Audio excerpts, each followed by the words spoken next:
Hey guys, Objector here, and today we're going to be taking a look at some of the new leaked information about both of the upcoming American operators, as well as a first look at concept art for a Japanese operator. Before we get started, I do want to say that there's no new images out there of the American operators that we haven't already seen yet, but what we do have is sound clips of some of their callouts, and these kind of confirm what their gadgets are going to do, so let's go ahead and get started. So first of all, let's take another look at this image. This is the one that was leaked before Buck and Foss came out, who you see on the ends, and in the middle is the two Americans. You can see from the desert camo and style of armor plates that they are clearly military and not a special police unit, which makes them stand out a little bit from the other operators. And if I had to guess, I would put money on them being from the Navy SEALs, but that is purely speculation at this point.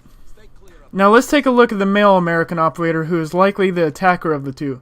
The images here are from the operator trailer and has been out for a while now, but it went by so fast that a lot of people missed it, and these stills give a much better look at what he looks like. As you can see from several of these images, he appears to have a ballistic shield attached to his gun, which looks like an HK-416 based on the M4 platform, which is a weapon in use with the SEALs. The ballistic shield on the gun is likely going to cut off quite a bit of your peripheral vision in exchange for the protection it provides, kind of like the full riot shields do. And here we have his callouts. Call out any contacts you see. Lose your cool no matter what happens. Nitro cell detonated. Rifle shield deployed. Get behind me. So there's a few interesting things here. First of all, the nitro cell being detonated. While he could be an attacker with a nitro cell, I would guess this is more likely a call out from after he destroys a nitro cell or when a defender detonates one close by. But it would be interesting to have an attacker with a nitro cell, as it could be used as a mini breaching charge to poke holes in walls, or as a grenade, so it could be an interesting, but I think it's unlikely. The other part I want to look at is confirming the shield on his gun is his unique gadget. It will deflect bullets like the shield, but in a smaller area, and allowing for an assault rifle in addition to this protection. The other interesting thing is he says it's deployed, meaning he will likely be able to retract it to gain that extra vision back.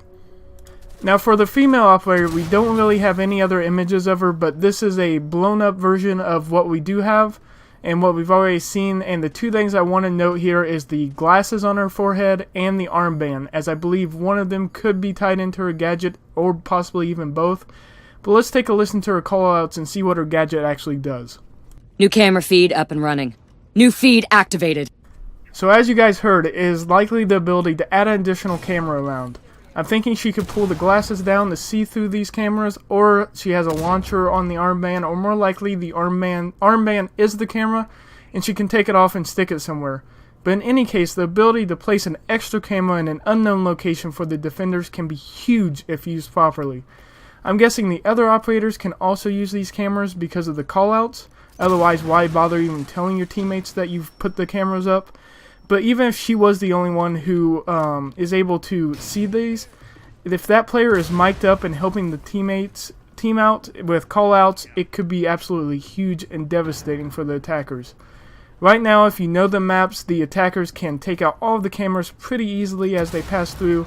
But having ones placed up randomly wherever the operator chooses can be devastating depending on how noticeable they are. If they're as small as the cameras we have now with just a little red dot, it's going to be good. If it's something bigger, it's not going to be that useful. If it's something smaller, it's really going to be tough for the attacking team to see them, to notice them. Then it's absolutely going to be huge.